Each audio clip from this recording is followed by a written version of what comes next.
Hey guys, welcome back. Today I'm going to be talking about freeze dryers. We just got our first freeze dryer and we are very excited. It has been a little bit of a learning experience, even just getting the freeze dryer itself. So today I'm just going to go over a few things that I didn't know when we got our freeze dryer and that we kind of learned through the process of getting the freeze dryer, setting it up, etc. This is not to say that you shouldn't get a freeze dryer. We're so excited to have it, but especially if you're getting one like ours, hopefully this information is a little bit helpful for you in terms of knowing what you need to have before you even get the freeze dryer, because there are a few points and a few things to be prepared for. I did link the freeze dryer for you down below, so thank you so much to everybody who uses our links because it really helps the channel out, means we can make a lot more content for you guys. So as you'll see, there's no freeze dryer next to me, and that's because where the freeze dryer is right now, the lighting just is really challenging. So I just figured I'd sit out on this beautiful day and talk about it, but I promise I'll give you plenty of freeze drying B-roll. Okay, so all these points are really going to be geared towards the Harvest Right freeze dryer. So if on the off chance you found a different one you're looking at, these may or may not apply. But number one is it is heavy. It is really quite heavy, and that depends on the freeze dryer that you're getting. So I've heard that the small version is one, especially the newer model of the small version, is maybe one that one person can pick up, but really most people don't get the smallest version of the freeze dryer.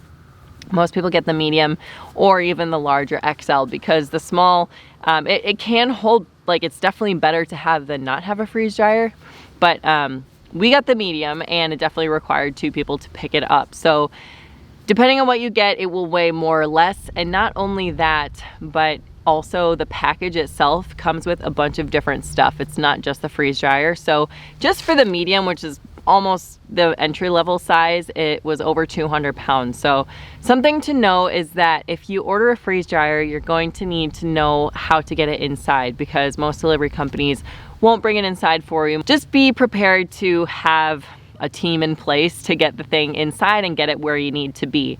It's definitely too heavy for one person. You need at least two or maybe even three or more, depending on your people and depending which model you get. Thing to know number two before you get a freeze dryer is that it does require a single dedicated 20 amp circuit. I'm not the electrician expert in the family. My husband is definitely manages that stuff, but it is kind of a funky outlet. It's not like your standard outlet that we would see here in America. It is going to pull more power than most of the outlets that you're probably used to plugging things into in the wall. So the reason that that's important to know is because you may or may not have one available. Maybe that's something that you know how to do, and if it's not, then it's probably something that you're going to need to hire out for. So definitely work that into your budget when planning on getting a freeze dryer. Now, if this were at our old house, we had our old electric box like totally maxed out with the things that we had on it. So that would have actually been a pretty big problem where we used to live, because that would have meant upgrading our box, which we probably should have been doing anyway. But especially if you're planning on keeping it in like workshop or something that's not even going to be in your house necessarily all the time, or something that is not necessarily in your most climate controlled environments. It does need to be somewhat climate controlled, but basically you have to be conscious of the amount of power that it's going to need. I still think the amount of power that it draws makes it well worth it. The machine pays for itself very quickly. It's so much cheaper to freeze dry your own than to buy it from the store. If you guys are interested in a video like that, I can do a breakdown for you. But definitely something to note when budgeting for the freeze dryer is to make sure that you have the outlet that you need, make sure you have the circuit that you need, because it is going to be a little bit non-standard, not something you can just plug into your typical wall outlet. Number three, this is something that if you're mechanically inclined, you're probably like, this is basic and not complicated, but oil, depending on the pump you get, you're going to need oil for it. And I'm more like along the lines of cooking in the family, so I was just thinking freeze drying, cooking, it's probably like vegetable oil or olive oil, whatever you need to, no, it's like machinery oil. I don't know exactly what kind. It does come with some, then it actually comes with like a whole filtration system. The point being that the pump that runs the freeze dryer does need to have the oil filtered or changed out every once in a while, depending on the pump that you have. It can be the pump that we have, I believe it needs to be filtered roughly every 20 to 30 cycles, which is not too bad. But then if you get one that is the oilless pump, it is an upgrade. not a cheap upgrade, but definitely is gonna make your life easier, especially if you're gonna do a lot of freeze drying. Then that one doesn't require any oil at all. So most people, when they're getting into it, are gonna have the pump that does require oil, and you should know that you have to make sure that oil is clean enough for the pump, and it's not just like something that you can just dump vegetable oil in there. I mean, maybe most people know that, but that was a learning experience for me. But I also wanted you guys to know that for us at least, they sent like a whole filter, and you can just pour the oil in there and use the same oil again, as far as I understand. Definitely read the directions on your own, because I could be misunderstanding it, but filter out the oil and put it back in that way. So that is very helpful. Number 4, again, is kind of regarding placement of the freeze dryer, but it does need to be, it does need the opportunity to drain into a bucket. So most people have the freeze dryer elevated on some sort of shelf. I can try and link for you guys some shelves that I've seen a lot of people use. We did have already like an open workbench, but we're probably gonna be buying a dedicated utility shelf for it. Again, it needs to be a shelf that can handle the weight, because it is pretty heavy, but it's nice just to have an area for all your freeze drying stuff, right?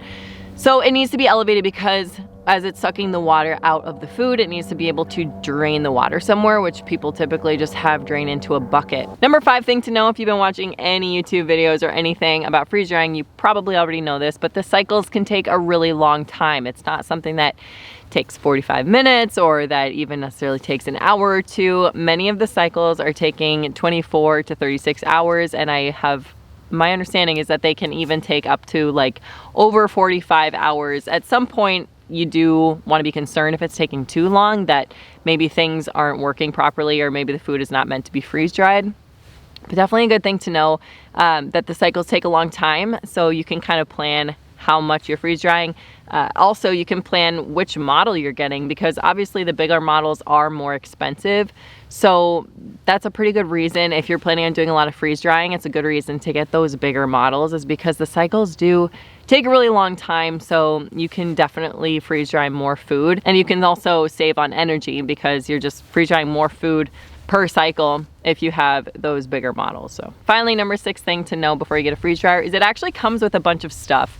And again, if you're like reading the descriptions and taking your time, this is something that you'll find out during the purchase, and it's great news. But when I was doing in the budgeting phase, before I was necessarily adding it to a cart on the website or anything, I was kind of planning, okay, we're gonna need this sealer for the bags, and we're gonna need like the pump I thought was separate. At this point, it comes with some Mylar bags too, so there was just a lot of stuff where I thought I was gonna have to buy it separately, but it actually came with, as far as I can tell, everything I need to get started and to put some food away, which is really, really cool, very helpful. I'm definitely gonna add some more of those materials as time goes on, because I'm sure I'll use them up, like the Mylar bags and that kind of thing, pretty quickly. But that definitely helped with the budgeting, realizing how much is just in the box. It's not just for the freeze dryer, it's for a lot more than that.